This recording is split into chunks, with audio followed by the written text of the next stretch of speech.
আমি বাংলাদেশ থ্যালাসেমিয়া সমিতিকে ধন্যবাদ জানাতে চাই আমাকে বিশ্ব রক্তদান দিবস উপলক্ষে আয়োজিত রক্তদাতা দিবস সম্মাননা 2026 অনুষ্ঠানে আমন্ত্রণ জানানোর জন্য। আমরা আজ যখন আলোচনা করছি তখন বাংলাদেশের 90,049টি গ্রামে, 4,599টি ইউনিয়নে, 503টি উপজেলায়, 64টি জেলায় বহু মানুষ থ্যালাসেমিয়া রোগে আক্রান্ত হয়ে জীবনের শেষ দিনগুলি অতিবাহিত করছেন। থ্যালাসেমিয়ায় আক্রান্ত পরিবারের সহযোগিতা ও আশ্বাস দেওয়া জরুরি। তারা অবহিত নন যে থ্যালাসেমিয়া একটি প্রতিরোধযোগ্য ব্যাধি। তারা অবহিত নন থ্যালাসেমিয়ার চিকিৎসা সম্পর্কে। সঠিক চিকিৎসা মাধ্যমে মারাত্মকভাবে আক্রান্ত ব্যক্তিও স্বাস্থ্যকর জীবন অতিবাহিত করতে পারেন। এক্ষেত্রে একটি সচেতন মানবিক সমাজ হিসেবে আমরা কিছু পদক্ষেপ নেয়ার প্রয়াস করতে পারি। থ্যালাসেমিয়া যোদ্ধা ও তাদের পরিবারের আশ্বস্ত করা, তারা এই দীর্ঘ কষ্টকর পথ একা অতিক্রম করবেন না, সকলে তাদের পাশে আছে।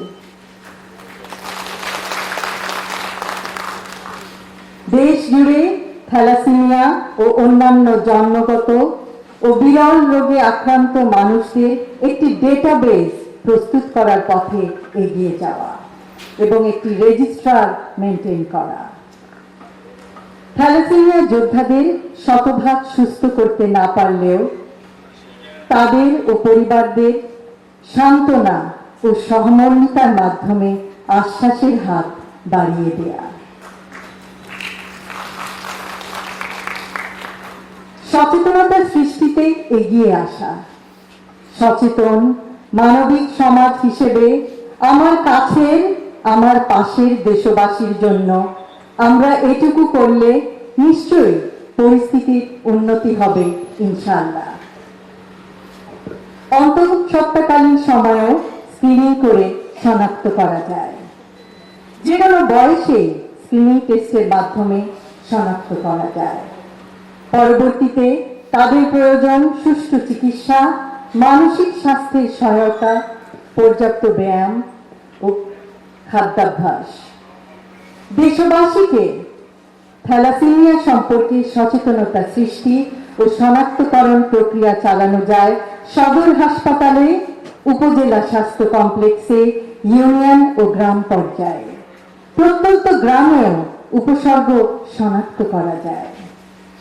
1 লক্ষ নতুন স্বাস্থ্যকর্মী নিয়োগের সময় তাদেরকে থ্যালাসেমিয়া সম্পর্কে সম্যক জ্ঞান দেওয়া যায়, অর্থাৎ এর উপসর্গ, চিকিৎসা ও আশ্বস্ত করার পদ্ধতি সম্বন্ধে প্রশিক্ষণ ও অবগত করা যায়। এর মাধ্যমে বাংলাদেশের গ্রাম, ইউনিয়ন, উপজেলা, জেলা পর্যায়ে বহু নতুন ও পুরনো রোগী শনাক্ত হবে। শনাক্তকরণের পরের ধাপে ক্যাটাগরি অনুযায়ী বিভক্তিকরণ: থ্যালাসেমিয়া মেজর, থ্যালাসেমিয়া মাইনর এবং থ্যালাসেমিয়া ট্রেট। চিকিৎসকদের যতদূর সম্ভব সহায়তা ও সহযোগিতা লাভ করলে রোগী ও তার পরিবার অনেকাংশে চিন্তামুক্ত ও আশ্বস্ত হবেন। আমি বাংলাদেশ থ্যালাসেমিয়া সমিতির সকল সদস্যকে আন্তরিক ধন্যবাদ জানাতে চাই। এত দীর্ঘ সময় ধরে 1989 থেকে অদ্যাবধি পর্যন্ত থ্যালাসেমিয়ায় আক্রান্ত ব্যক্তি ও পরিবারবর্গের সাহায্যের স্তম্ভ হিসেবে পাশে দাঁড়ানোর জন্য।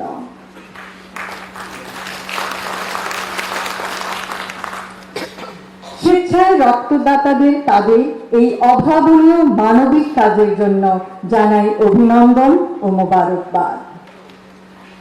আমি আজ অভিনন্দন জানাই আমার কন্যা জায়না রহমানকেও, যিনি একজন স্বেচ্ছায় রক্তদাতা। এ যাবৎ তিনি 7 বার স্বেচ্ছায় রক্তদান করেছেন। ইনশাআল্লাহ আগামীতে এই মহতি কাজে বাংলাদেশ থ্যালাসেমিয়া সমিতির সার্বিক সাফল্য কামনা করছি। সকলকে জানাই আন্তরিক ধন্যবাদ। আল্লাহ হাফেজ।